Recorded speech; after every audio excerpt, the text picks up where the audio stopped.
Hello everyone, Professor Vatcrap is here, and welcome back to another Funredstone episode. Today is episode 37, and in today's episode, I'm gonna show to all of you another mining machine for Minecraft Bedrock Edition. Let's get right into the episode.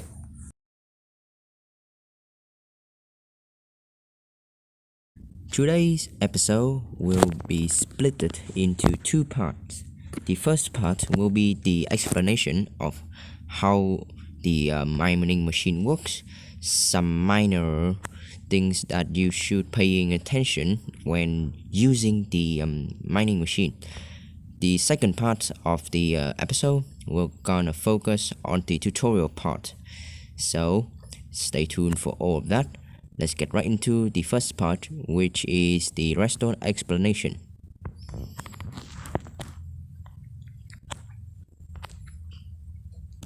So right here, as you can see, this is the mining machine. If you have been into my channel once or twice, you might know that this is not the first mining machine that I created. In fact, I had created like two more designs that I showcase on my channel. You can check it out. It's in my channel. You can find it. The thumbnail and the title of the episode will gonna show you. Anyway, with this mining machine right here, is a lot more advanced than the other one, because first of all, this is a lot more tiny and a lot more manageable. As you can see, it's only 11 blocks long, 3 blocks high, and 1 block wide, as you can see. And the redstone, how the mining machine works is very simple. And now I will gonna go in depth into it.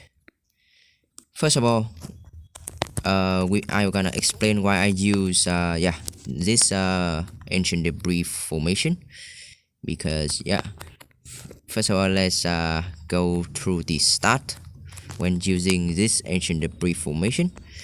Now in the overworld, using this mining machine in the overworld, you will clear out the TNT. Of course, we're gonna clear out a 7 by 6 by 5, 7 by 6 and by 5 in height, and with a total of 207 block max, because we have to subtract these 3 spots which the TNT cannot explode.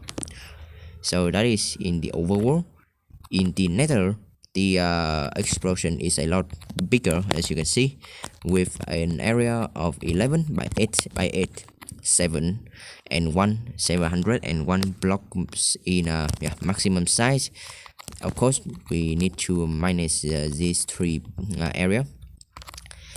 In the end, if you somehow want to build it in the end, then it has this a similar size like the overworld, a 7 by 6 by 5 or 207 blocks max radius of explosion, except for these 3 blocks right here.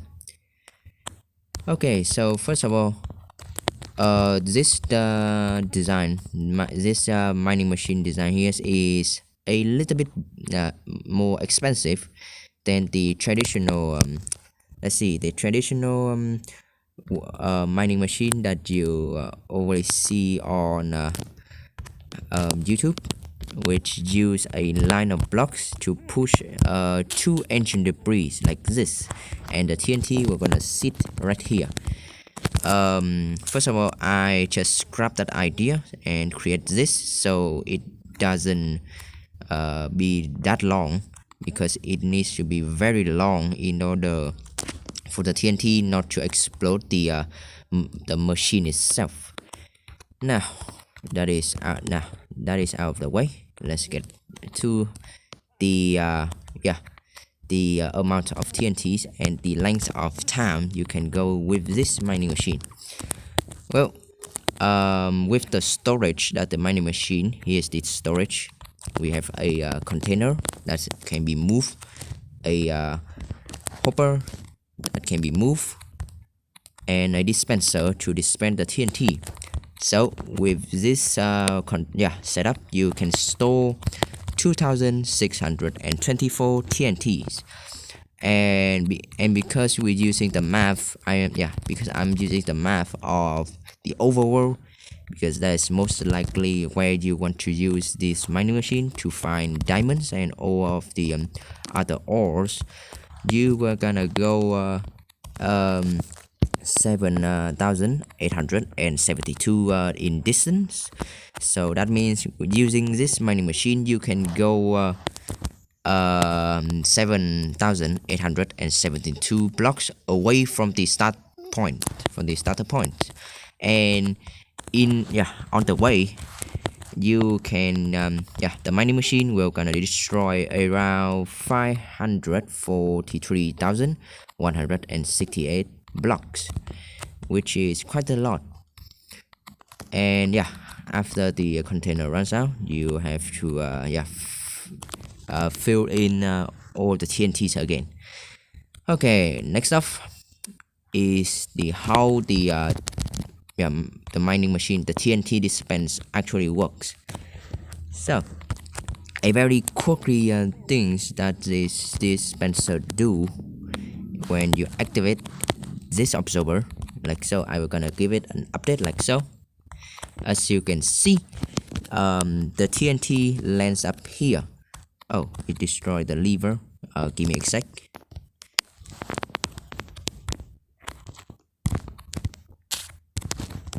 There we go.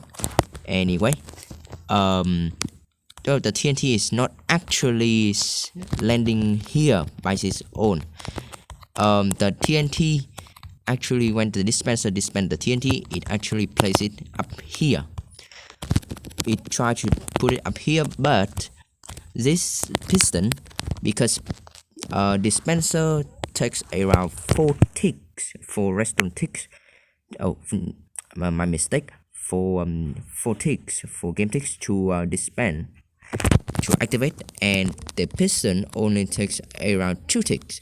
So that means that when you activate the observer, the piston will activate first. So it will be like this, and then the dispenser will active, and the TNT will land here and fall down into here. Oh, and it just destroyed the piston. Let me replace that like so. So yeah, that is how the TNT actually lands here.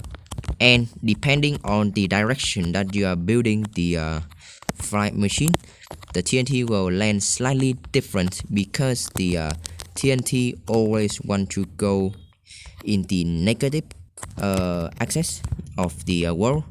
So yeah, if you light a TNT up, the TNT always want to always slightly move to the negative axis of the world. So here, as you can see, my coordinates is now -32 and -9. And if I go continuous, and I continues go this way, the negative in the z coordinates increase. Oh, not increase, but lower, decrease. Anyways, as you can see, when I activate this, the TNT is actually, as you can see, the TNT actually goes in this direction. So yeah, as you can see, it's not perfectly aligned, but don't worry, it will not destroy your machine, and it will still gonna destroy this amount of blocks, maybe more, because of the TNT misalignments. And also here is the same thing like this, and it's destroy. It has destroyed the piston, but don't worry, I'm gonna replace it back like so. And same thing for this direction. If you want to go in this direction, if you are going in the the z coordinates of the you place the mining machine in the z coordinates, then the TNT misalliance should not be a thing. But if you are placing, if you place the mining machine in the access, then the TNT will be a misalignment. But don't worry, it will not gonna destroy your mining machine. I have tested quite a lot. And now for one of a very one of my proudest thing. This is what I call a button for for a fly machine. This is a button for fly machine. You can I think you can use this for something cool. Anyway, when I use this, as you can see, I'm gonna turn on the game ticks. So the game tick is now 3000, so you can see this in slow motion like so. So when I activate that, the piston will extend, retract, and push it like so. And well, this is not what I want, but you get the idea. It's basically a lever. I can fix this right now. Oh, it's basically a button that you can use to your advantage. Let me turn the game ticks back on so it doesn't lag out the server.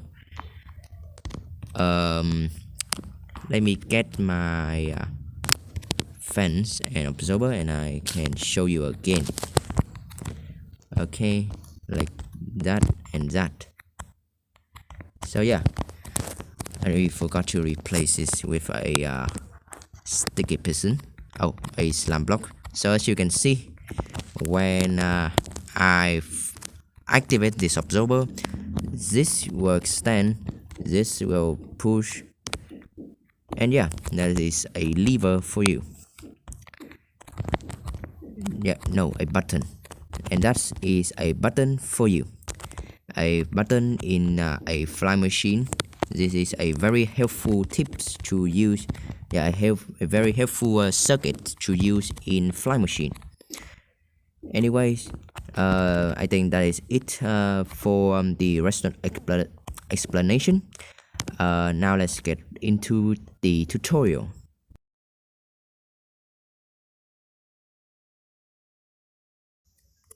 Okay, next off we are going to do the the block by block tutorial for the fly machine. So first off, you need to prepare a 3 by 14 by 4 area in underground, because I think you want to build this underground to collect ores and ancient debris, or just mine out a tunnel. Next up, you need to prepare all of these materials. Yes, I did put all of the correct material list in here so you can see. Okay, let's get all of that in my inventory. Oh no, I forgot to turn the game ticks lower, so now everything should be okay. Okay, so first of all, you need to count 3 blocks away from the wall like that. So this is the wall because you're underground, so this is the wall. Count 3 blocks out and then place 2 ancient debris like that. So 3 blocks out, 2 ancient debris, and another ancient debris right there. Next up, you want to place a an absorber like that, a dispenser, a piston right there. Now we are gonna go and place in our hopper with our barrel or chest, whatever you want. And next off, you want to place in a block like so. It can be any solid block that you want. A slam block, an absorber like there, with a fence gate or a trapdoor, anything that could give this absorber an update and also can be moved is fine. Okay, now let's place a block there with a sticky piston, in block, yeah, slab block right here, piston, and a slab block right there. And then place a piston right there, an absorber right here, another absorber right here with a piston like so, and yeah, you're basically done with the fly machine. That's all of the the fly machine complete. If you want to protect the absorber from water and stuff, then what you want to do is place 2 blocks like that, and yeah, that's basically it. And yeah, that's the tutorial complete. As you can see, this is a very simple mining machine that you can build to get a lot of resources. That's it for today. Thank you for watching, and I will see you guys in the next episode of Funredstone. Goodbye.